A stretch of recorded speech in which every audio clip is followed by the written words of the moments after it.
For the longest time, when it comes to 1/12 scale Star Wars figures, you've always had your Star Wars The Black Series line. Or if you're wanting something a little bit fancier, maybe you're going to take a look at a Mafex or an SH Figuarts. You have a lot of options with those. But what about the newcomer to the line? We have these new Star Wars Blokees figures, and they appear to roughly be Black Series scale. So I picked up this Stormtrooper, and I'd really like to see how it scales with some of these other ones. Hang out, watch it. It's going to be a normal review, but I will compare it to a Black Series at the end to see if this might be a good addition to your Black Series army. Welcome back, my friend. Hello, what have we here? Jedi, we've been expecting you. I knew I could count on you. Hello. Welcome to the rebellion. What fun! What's up, everyone? Hybrid here, and today we are going to take a look at something new. I'm rather excited to take a look at a product from this company. We are looking at the Blokees Champion Class Stormtrooper. It says it's inspired by Star Wars The Empire Strikes Back.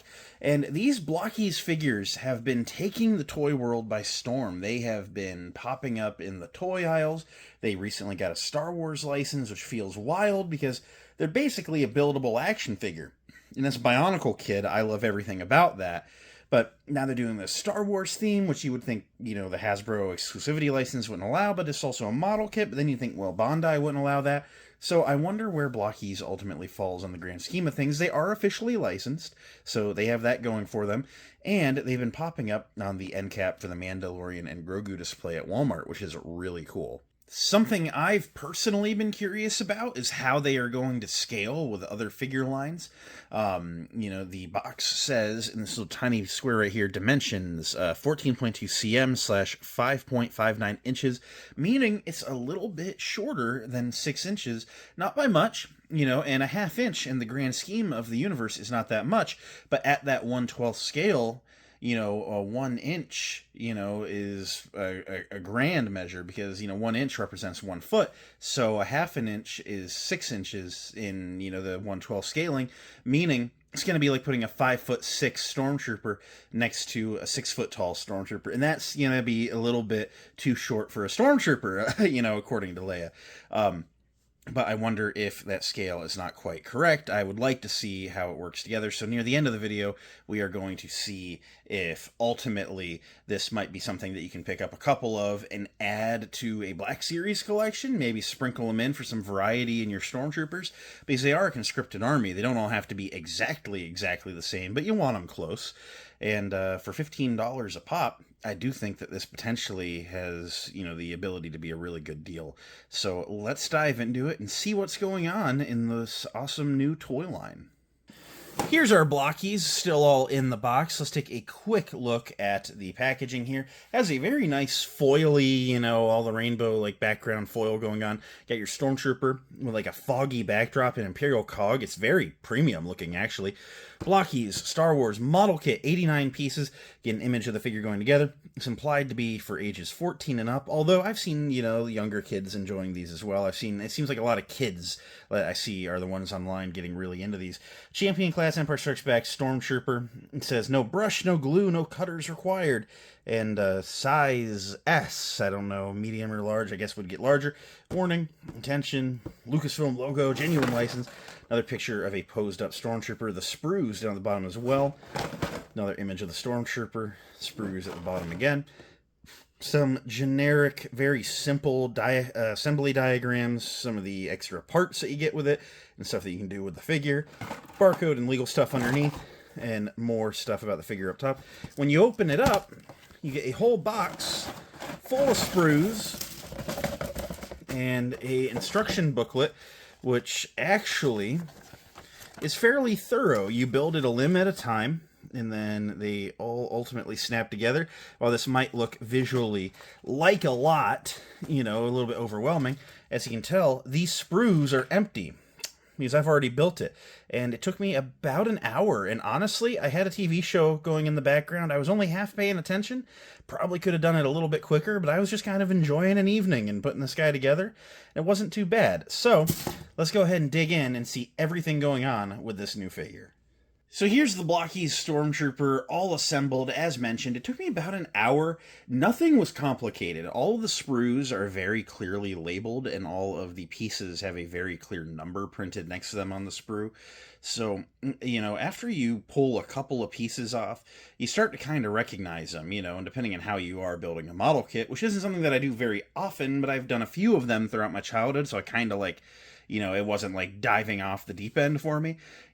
You start to realize, okay, I got 4 white sprues, A1, A2, A3, A4, whatever, and you start to recognize them after a few grabs of yep, that's A3, and especially when you start putting them in the same place. It depends on how organized you are when doing such a chore, but it honestly was a very pleasant build experience. There was nothing difficult about it.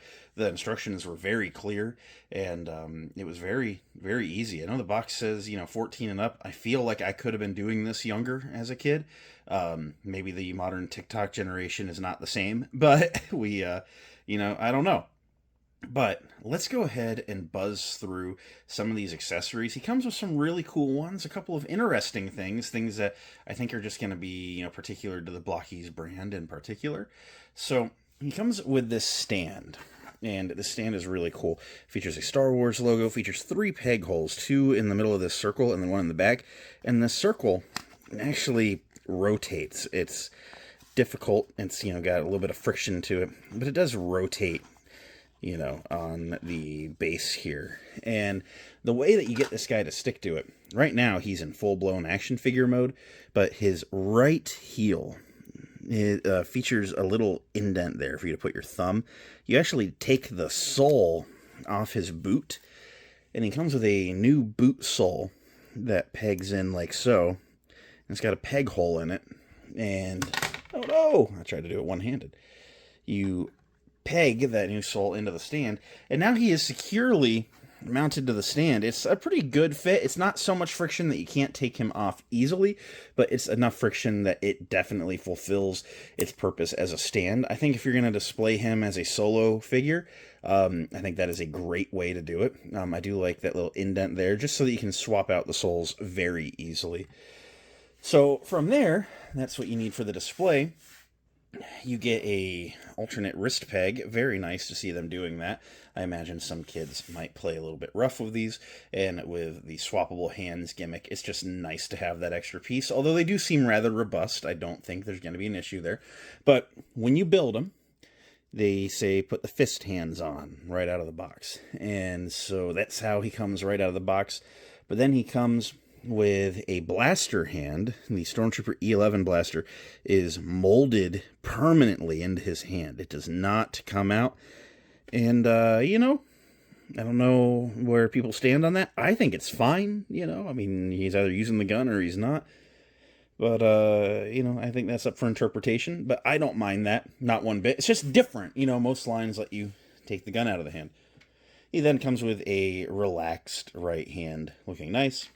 Oh no, I just threw that. Gosh, where did that go? Thought that was eaten forever. I had to pause my filming, but he comes with an alternate left hand that is a relaxed hand. Gosh, some of these figures come with too many parts. It's easy to lose stuff.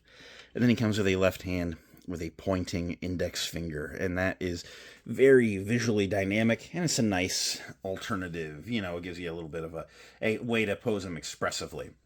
Now, bringing the figure forward, I gotta say, he looks really good.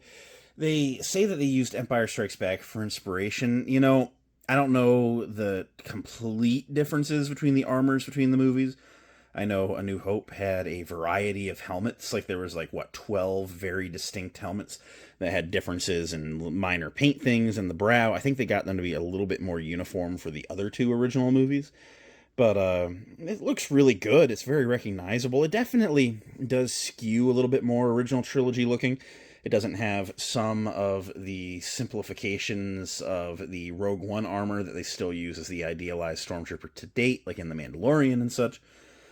But he does look really good. I don't have anything negative to say there. Spinning him around back, it's a very good-looking Stormtrooper. There's a smidge of stylization going on here. I look at him. Blokees has a stylized vibe, and I don't think that it completely redefines this Stormtrooper, but they're saying Empire Strikes Back Stormtrooper, and I am saying Fortnite Stormtrooper. You know, it just has a vibe, a style to it. I don't dislike it. It is not so stylized that it doesn't look like a Stormtrooper or would look bad with other Stormtroopers. It's not like when I was a kid, I wouldn't mix my Clone Wars 375s and my movie 375s. They just looked too different. And here, like, as long as the scale and the height is correct, I wouldn't have an issue throwing this somewhere on a Black Series Stormtrooper shelf. So ultimately, you know, I think that the stylization is totally A-okay. There's no paint required. The pieces come printed that need to be, like the blue ticks, you know, on the cheeks, and the silver of the teeth are all printed, and all of like the black on the front of the helmet, you know, largely is pieces that push through from the back. You know, it's multiple pieces, and again, it does a really like good job. It's very stable. You don't really see a lot of seam lines and anything. Something that threw me a little bit was the assembly of the boots, I will say. On the back, you see a little seam line at the bottom there, because they wanted to mold the entire bottom one thing to have a receptacle to port that ankle joint into. And I accept that, but I was like, wow, why'd they do it this way when you're building it? But something I will say is I think it'd be good for most collectors to build something like this, whether it be a Blokees or a Bondi model kit. I think a lot of people don't understand the engineering of an action figure, and I think there's value in putting one together and helping you understand tolerances and range of joints and why certain things just aren't doable. And putting it together really helps you figure out exactly how that range of articulation works. There's nothing to surprise you. You're not going to get into the posing and be shocked. You know, you're not going to find a secret joint that you didn't realize was there in the promo photos because you put it together. You know, this is your handiwork. You know, you have assembled it and you know everything going into it. So I think that there is a charm to that element of it. And I like that ultimately the result is sturdy enough that it's still playable.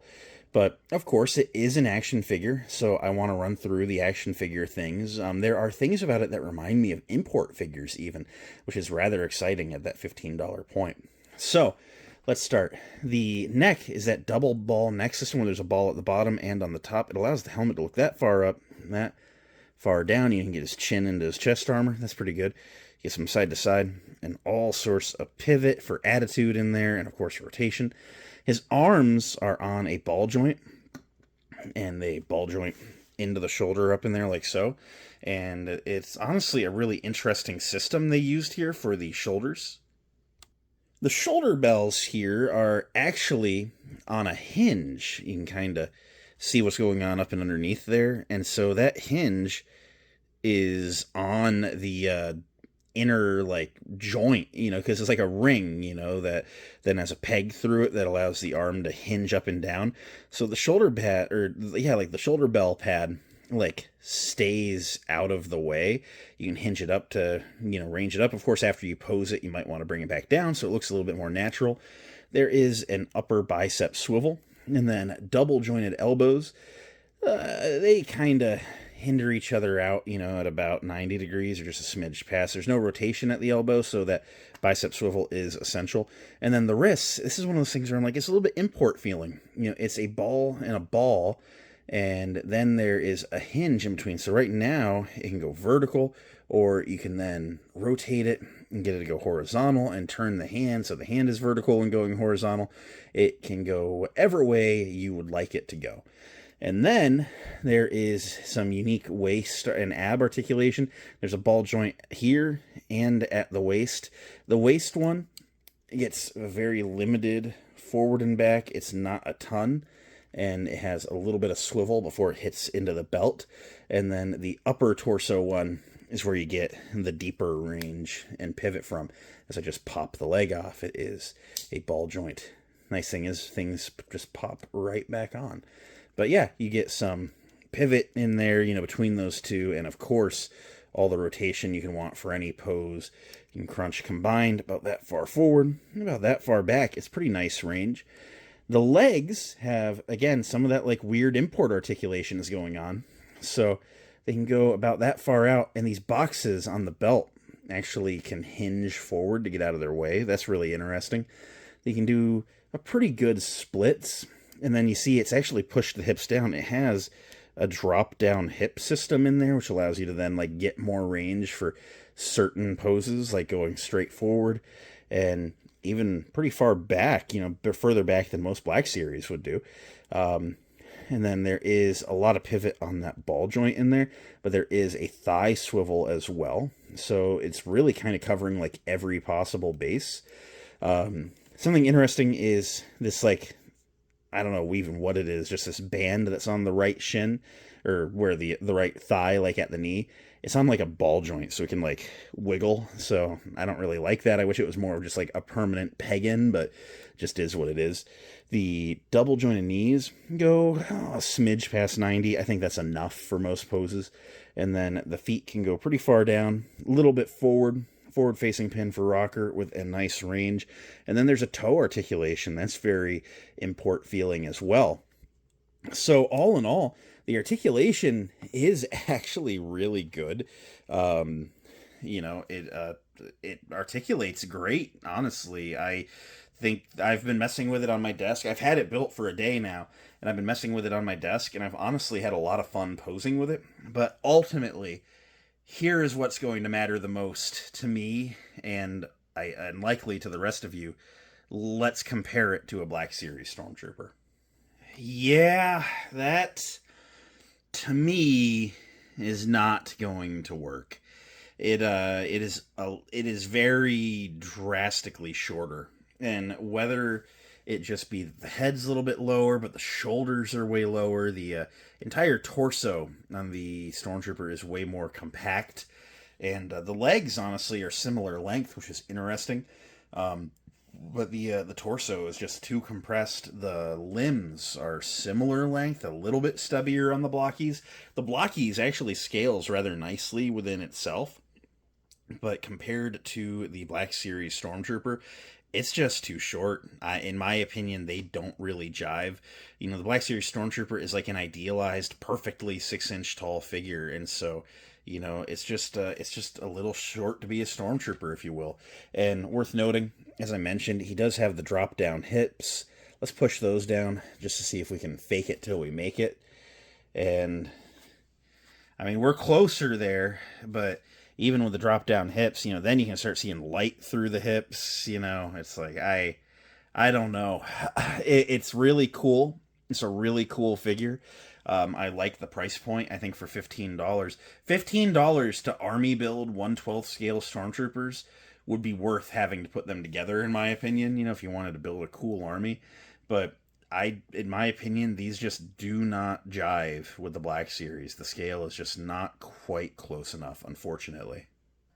So at the end of the day, what do I think of this Blokees Stormtrooper? Honestly, for what it is, I like it. It was a fun model kit to work on. It looks good. It's very fun to pose. There's a part of me that is, yes, a little bit let down because I wanted it to be something that it's not. I was hopeful that I could fudge this into a Black Series shelf. Even though, looking right on the box, it said it was going to be a little bit short. It was just one of those things where, I took a leap of faith. And I was like, maybe, you extend those hip joints. Maybe there's a pose, that makes them like work together. And ultimately, grand scheme of things, he's just a little bit too small in too many different proportions to really fit. But it's close. It was like, almost there.